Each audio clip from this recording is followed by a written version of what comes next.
네, 리을을 만나잖아요, 얘들아? 그러면 되게 기가 막힌 일이 벌어져요. 그럼 사실 리을은 유음이거든. 비음이 아니거든. 그러면 비음화의 개념 자체에 성립이 안 돼요. 왜냐면 비음을 만나야지 일어나는 거야. 그지? 근데 이게 유음이잖아.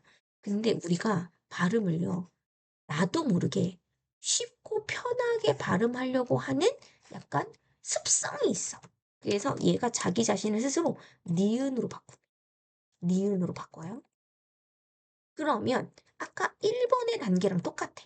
문을 만나는 거랑 똑같아. 알겠죠? 그래서 결국 만나는 애는 그드브랑 누군 거야? 니은인 거야. 그럼 결과물은 뭐가 되겠어? 똑같이 은음으로 바뀌면 되겠지?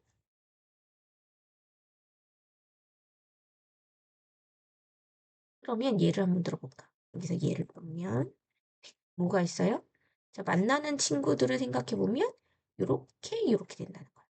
그러면 어떻게 하라고? 순서대로 해보자. 리을을 먼저 니은으로 바꾸는 거야. 그럼 기억, 니은 동그라미 해보세요. 그럼 누가 바뀌어야 돼? 기억이 바뀌어야 되고 요렇게 되는 거지. 그치? 요렇게. 두 단계를 거쳐요. 두 단계를 거쳐. 근데 법칙이 두 개다라고 하면 안 돼. 그냥 비음어 하나야. 비음어 하나야. 알겠지? 요거 조심하셔야 되는 거고. 이때의 특징. 요때의 가장 큰 특징은 뭐냐면 두 자음이 모두 바뀝니다. 그래서 이거를 우리가 뭐라 그러냐면 상호동화. 동화도 여러 가지 동화가 있어. 정리할 거예요. 일단 적으세요. 자, 그러면 두 번째 조건은 끝난 거야. 그지? 그럼 첫 번째는 뭐야? 그드브가 문을 만날 때. 두 번째 조건은 그드브가 리을을 만날 때 바뀐다는 거예요. 그럼 세 번째 조건은 뭐냐면 그드브가 안 나와. 여기서는 그드브가 안 나오고 누가 나오냐면 미음 이응이 만나. 미음 이응이 유음 리을을 만나. 그지? 그래서 이 유음 리을이 니은으로 바뀌어. 어. 유음이 리을로 바뀌는 거야. 미음, 이음 그대로 있어. 이렇게 되는 거야. 그럼 예를 들면 담역이야. 그지? 그러면 미음, 이응이 만나잖아. 그지? 그러면 미음은 바뀌면 안 되죠? 그럼 리을에서 비음악한으로, 잇몸 소리에서 비음악한으로 갔네? 니은이라고. 담역돼요. 알겠죠? 요렇게 내가 미음, 리을 만나니까 리을이 바뀌어야 되니까 이렇게 되는 거. 그지? 그 다음에 종로 해볼게. 종로 해보면 종로대 나가요. 그지? 그러니까 이것도 어떻게? 요렇게 만나니까 리을이 니은으로 되는 거야. 괜찮지? 이렇게. 비음화에서 결론적으로 바뀌는 자음은 총 4개밖에 없어요. 요렇게밖에 안 바뀌어. 근데 다 어떻게 바뀐다? 고정적으로 바뀌어. 기억은. 자, 이것도 아주 쉽게 외워볼까요? 자, 기억을 예쁘게 김밥 말십니다. 기억이니까 김밥을 만드는 거예요. 김밥을 잘랐네? 그 단면이 어떻죠? 이응이죠? 디귿은 뚜껑을 버리세요. 그럼 니은이죠? 비읍은 예쁜 꼬다리를 선물 포장해 주는 거예요. 그럼 접어. 그럼 미음이 되죠? 리을은 반을 쪼개.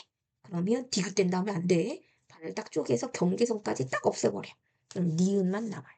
이게 중요하냐면 다음 중 비음어가 아닌 것은 이런 문제가 나왔을 때 여러 가지 단어들이 나올 거고요.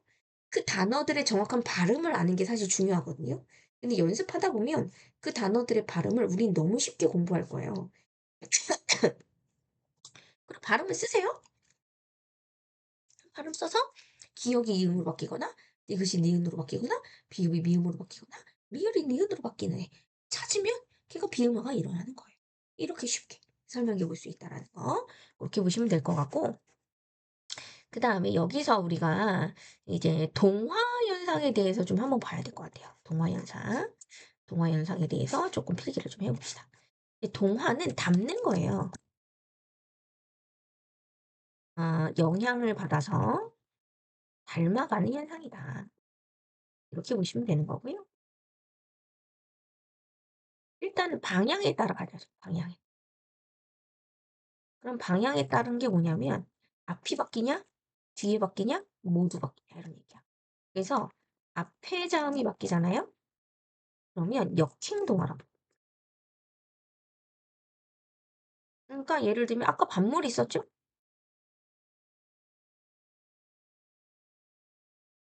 써먹은 그대로 쓰세요. 대각선 동그라미 있는데 먼저 왼쪽에 나열돼 있는 비읍이 바뀌죠? 이거 그죠? 역행동화. 그다음에 두 번째, 뒤에 자음이 바뀌는 경우가 있어요. 그럼 얘를 순행동화. 순행동화에 얘는 뭐가 있었냐면 담력 같은 게 있었네요. 그지? 이렇게. 어, 그렇게 보시면 되고. 두 번째, 상호동화는 모두 바뀌어요. 두 자음이 모두 바뀌어요. 그럼 이걸 상호동화라 해요. 아까도 있었죠? 백로 같은 친구예요. 백로가 백로 되는 거니까. 그리고 두 번째, 정도에 따라 달라져요. 완전 동화가 있고요. 음, 완전 동화는 같은 자음으로 바뀌는 거야. 그 예를 들면 반물이라고 하면 돼요.